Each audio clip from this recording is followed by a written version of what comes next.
the fuel element on the engine. 6P3 for this particular model. So the fuel water sensor, this is built into the fuel cup where the filter is.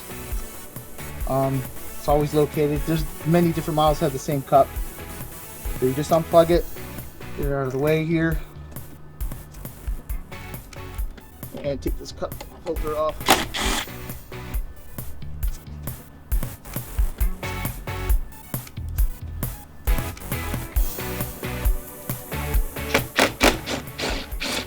Zip it out.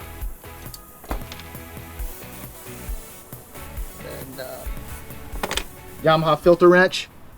This is really the best wrench to use it, because if you're using ethanol fuel, this cup will swell and it'll be really hard to twist off. And then if you use a wrench on it, you'll gum it up and maybe crack it. And you know, just get this filter wrench.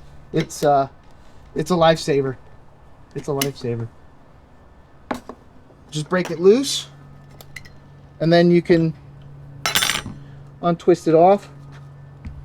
So since he's using non-ethanol fuel,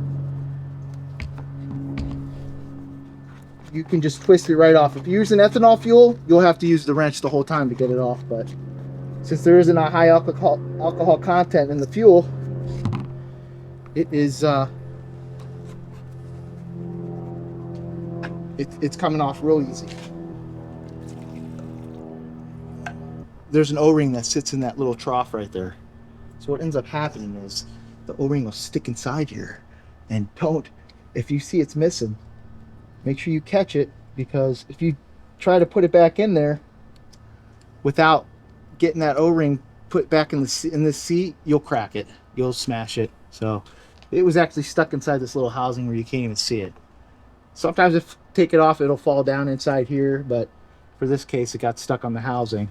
So you want to make sure you put it back in there nice and easy, or then you'll just have problems. It'll obviously, the fuel will just billow out and leak once the system gets primed up.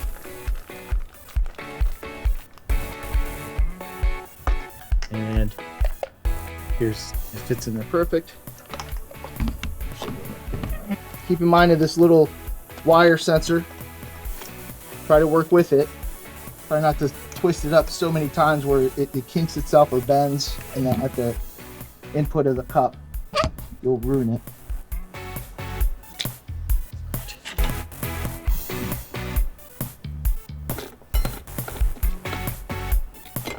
A little snug. There we go. That should be good. Let's get this fuel sending unit, or the water sensor, plugged back on.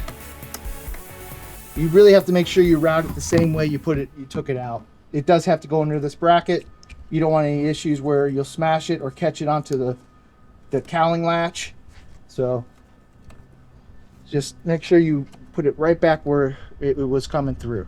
So now on this cover plate, it's very important to get this bottom screw in. Sometimes when the engine vibrates,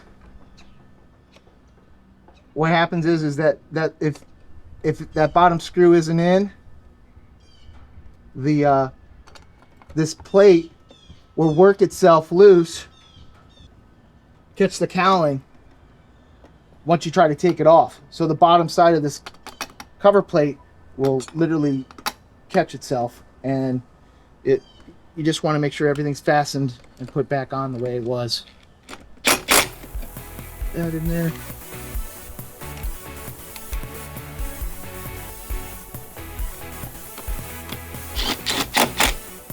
Go. That's the fuel element. It's all set.